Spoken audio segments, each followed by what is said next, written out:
Hello everyone. In last video we have discussed about interest income. Interest income कौन कौन सी होती है और उसके डॉक्यूमेंट्स या इंफॉर्मेशन लेने के लिए इंटरेस्ट इनकम का कहाँ से लेना चाहिए. Now we'll discuss about interest income. अगर जॉइंट अकाउंट्स में है जैसे सेविंग अकाउंट या एफडी वगैरह में, तो किसके नाम से इंटरेस्ट इनकम को कंसिडर करना चाहिए. Bank according to bank prime FD holder या सेविंग अकाउंट होल्डर के नाम से इंटरेस्ट इनकम को कंसिडर करता है. पर for you it is important कि अगर आपका पैसा आपका है और आप अपने पेरेंट्स से, भाई के नाम या किसी और के नाम से कराते हैं, तो उसकी इनकम का इंटरेस्ट जो आए वो आपको लेना चाहिए.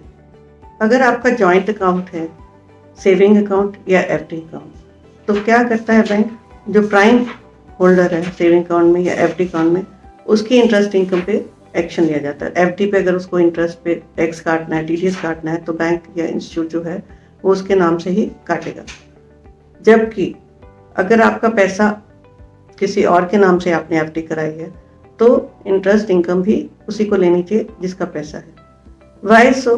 Income tax act says if you don't have the money how can you have FDs. और ऐसे ही सेविंग अकाउंट में अगर आपका पैसा ही नहीं तो इंटरेस्ट इनकम क्यों है. नॉर्मली ऐसा क्यों करते हैं लोग कि सोचते हैं कि हमारा टैक्स बच जाए, क्योंकि पेरेंट्स या वाइफ या कोई और जिसके नाम से करिए वो टैक्स पेयर नहीं है या फिर वो कम स्लैब में है. पर अगर आपकी इनकम ही नहीं, कैसे कि आपने कभी रिटर्न ही नहीं फाइल करी, तो जब रिटर्न नहीं फाइल करी तो इनकम क्या, मतलब आपका पैसा बना ही नहीं, कैपिटल आपका बना ही नहीं. तो इसलिए आपको ये ध्यान रखना चाहिए कि जब भी कभी एफडी करवाते हैं, इंटरेस्ट करवाते हैं, किसके नाम से करवाएं, कैसे करवाएं, या कोई और ऐसी ऑप्शन लें जिस पे टैक्स ना कटे. उसके लिए आप हमेशा टैक्स एक्सपर्ट्स के पास आइए. और अगर आपने गलती से अगर ऐसा कर लेते हैं, तो ज़्यादातर हमारे पास भी बहुत लोगों को ऐसे इस चीज़ के लिए नोटिस आए हैं कि एफडी उन्होंने अपने पेरेंट्स के नाम या वाइफ के नाम करवाई, और इस चीज़ की डिटेल आपके पैन से इनकम टैक्स वालों को पता चल जाती है. So our advice is do take care before opening saving account, joint accounts and FDs. If पर by chance you have already done this mistake, do take help of tax experts to avoid notices. This can save you from payment demand done by the income tax department.